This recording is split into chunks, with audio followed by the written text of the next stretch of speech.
Here in a little more than 2 hours, the U.S. Senate will take up President Biden's stimulus bill. And there is a lot riding on this. It's the president's first major piece of legislation and will be a major test of Democratic unity in the 50-50 split Senate. Not to mention $1,400 stimulus checks and more federal unemployment benefits just days before the last round is set to run out. Colorado's junior Senator John Hickenlooper is joining us live from D.C. ahead of the debate. Good morning, Senator. Thank you for joining us. Good morning. So let's get right to it. The Senate is making little tweaks to the House version, a lower income cap for the checks. There's also talk of lowering the weekly unemployment benefits from $400 to $300. So do you support that move? Well, I'm looking at the whole package. And I think the most important thing we can do in this package to make sure that we get it passed.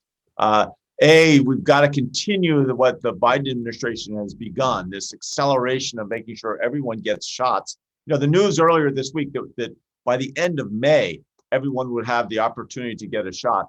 That is such amazingly good news. It's going to really help our economy. It's going to do all kinds of things. And I look at making sure that we can continue that effort and then also make sure we have the stimulus in place so our economy can get started again.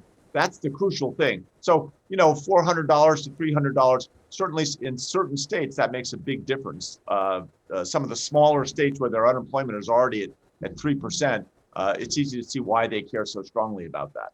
And instead of a lump sum stimulus payment, Colorado's other senator, Michael Bennet, has supported recurring stimulus checks. Is that something you support? Why or why not?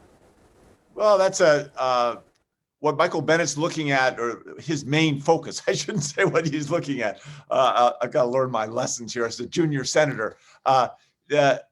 His child tax credit, which is going to reduce childhood poverty in Colorado, I assume that's what you're referring to, has the potential to diminish childhood poverty by almost 50%. Not just in the state of Colorado, but across the country.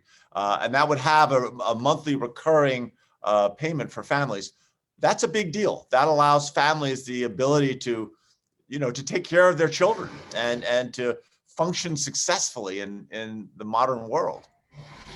Republicans say this is a bill bloated with unnecessary spending. The estimated cost, as we've discussed, $1.9 trillion.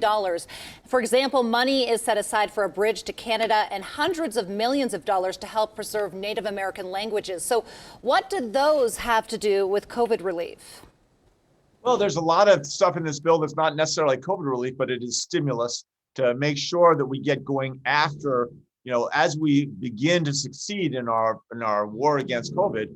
This economy, we lost over 10 million jobs, and we've really got to push money into the system in all different forms and shapes to get this economy going. And some people, many of the Republicans have said we should be smaller, we should cut it back.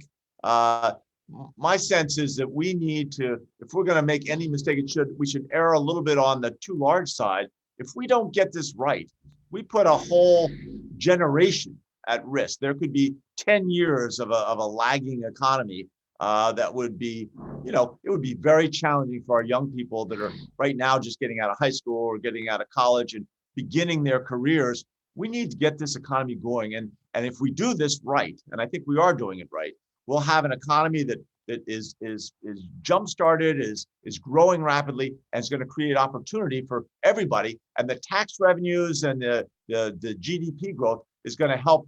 The amount we spend on the stimulus will look small relative to what our benefits are. Senator, as you mentioned, high stakes here, and the primary goal for Democrats is to get this passed. There's a good chance all of your Republican colleagues could vote no on this measure. How confident are you that all 50 Democrats would vote yes? Well, I think they've spent a lot of time discussing it. So my expectation is that all the Democrats will vote yes. I'm hopeful that we'll get a few Republicans to vote yes as well. Certainly, there has been a lot of bipartisan work. A lot of the changes to the bill over the last couple of weeks have been suggestions from various Republican senators.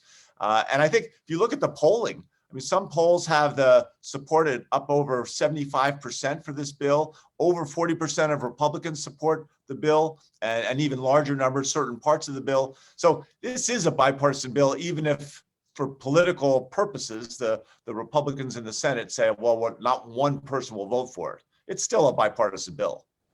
So all of this is taking place under a security alert for the Capitol. QAnon conspiracy theorists think this is the day former President Trump will be inaugurated to his second term, which of course is false. Have you heard anything from Capitol Police, and what can you tell us about the security situation there? Well, the barricades are still in place. We have a National Guard personnel on all around the Capitol. I don't feel unsafe.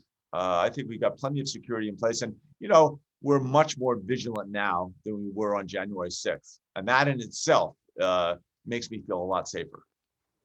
Senator, thank you so much for your time. We know you have some long days likely ahead, still debating this bill, so thank you once again for your insight. Oh, anytime.